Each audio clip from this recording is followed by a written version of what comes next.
Taarifa kutoka 254 Kenya, na hii inaweza kuwa ni mbaya sana kwa William Ruto ambaye ni rais, mara baada ya Wakenya kuweza kuweka maandamano kwa kilichoweza kutokea kwa ndugu yao Albert Ojwang ambaye aliweza kuuawa na kufanya tukio ambalo bila shaka kwa Wakenya limekuwa ni tukio ambalo halijawapendezesha, na ndio maana maandamano yamekuwa ni makubwa kabisa. Ni mara baada ya Albert kuweza kuliwa katika kituo cha polisi cha 254 Kenya, na mpaka sasa lawama zimekuwa ni nyingi sana, wakidai William Ruto yuko wapi na aweze kuhakikisha kabisa kama jeshi la polisi la Kenya liweze kujibu mashtaka na polisi aliyeweza kuhusika, ama pia police station ambayo ilikuwa imeweza kushikiliwa na uongozi mzima, basi aweze kutoa majibu ambayo yatakuwa yako kamili kwa Wakenya.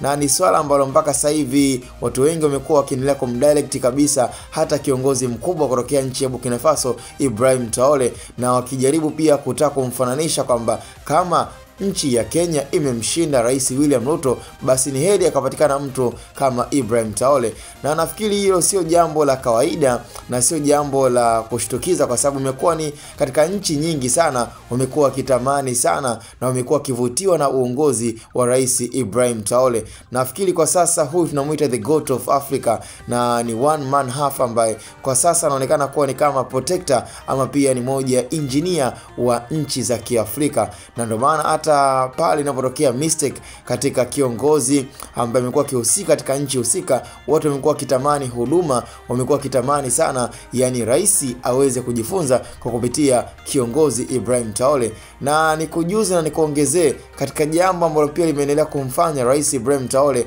aonekane kuwa ni moja ya kumbukizi ya viongozi wengi kutamani kuwa kama yeye, ama pia wananchi wanapoona kiongozi wao anapokosea. Yani kama nchi ya Kenya kwa sasa imekuwa kimdirect sana Ibrahim Traore kwamba yeye ni kiongozi ambaye pengine inabidi viongozi wengine wajitahidi kuiga mfano wake. Nitakujuza katika jambo ambalo limekuwa ni la ajabu sana. Yani mara baada ya Rais Ibrahim Traore kuingia madarakani, unaambiwa deni ambalo lilikuwa katika nchi ya Burkina Faso liliweza kufutwa na kuweza kulipwa ndani ya wiki moja. Ni jambo la ajabu, yani nchi kuweza kudaiwa alafu rais kuweza kuingia madarakani ndani ya wiki moja unaambiwa deni liliweza kulipwa. Je, kuna kiongozi gani ama rais gani katika nchi anaweza akafanya kama hivyo? Na jibu utapata ni mwamba tu, the goat of Africa Ibrahim Traore. Na ndio maana William Ruto kwa hili watu wengi wamekuwa wanatamani aweze kujifunza ni kwa nini Albert Ojwang ameweza kuuliwa katika kituo cha polisi cha 254 Kenya. Majibu yanapatikana kupitia upande wa comment ama mawazo na maoni zaidi. Hii ni Hatuboy Media, cha msingi sasa kuweza kusubscribe, kulike na kucomment.